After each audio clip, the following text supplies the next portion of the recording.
Mainline murders. Victims. Take one. And 3, 2, 1. E. Barry Bowe here, America's best crime writer. And we're here in our Sunshine Room studios in beautiful suburban Folcroft.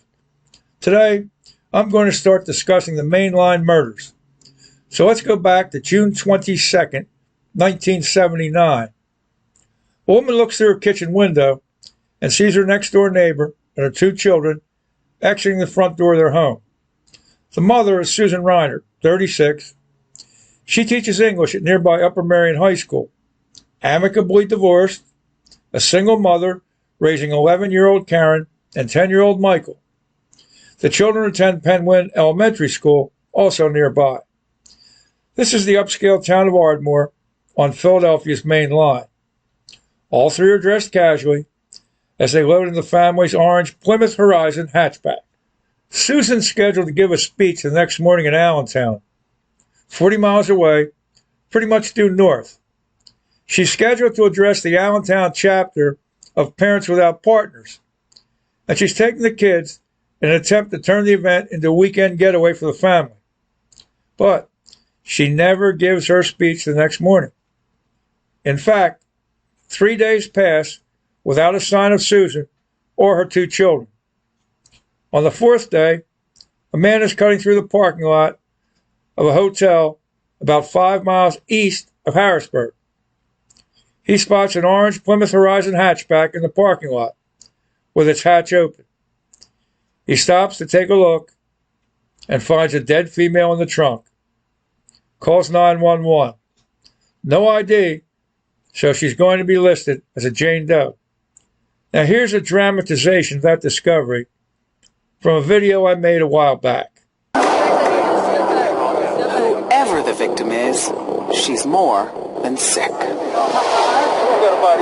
She was in the fetal position, stripped, and there was some bruise marks, there was some chain marks. She was abused. By the looks of it, officers think she's been dead for at least 24 hours. So, who is this poor Jane Doe? Well, you already know what comes next. The tag shows that the vehicle is registered to Susan Reiner. No surprise if you've been following along. And the police are no longer looking at a Jane Doe.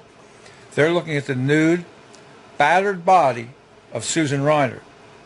Curled up in the wheel well of her car, hands bound, 2 black eyes, either beaten with chains or bound so tightly that chains left impressions and bruises on her back.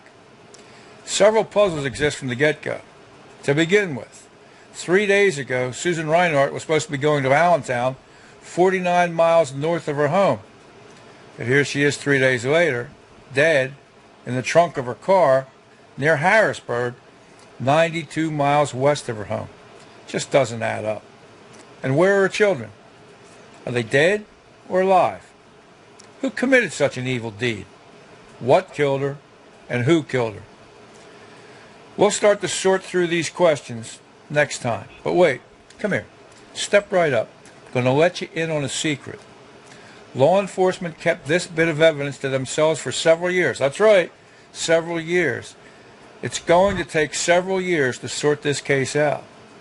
And this piece of information I'm about to reveal to you right now is critical to the case. Ready? During the subsequent autopsy, the medical examiner finds grains of sand in between Susan's toes. So, that's it for today. But remember, sand in between her toes. And now, a quick message from our sponsor. Warner Books published Born to be Wild more than 30 years ago.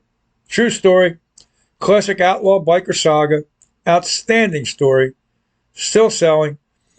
Type Born to be Wild Barry and it pops right up. So, that's it for today. Next, we'll start to take a look at a couple suspects. So until next time, see you. And that's a wrap.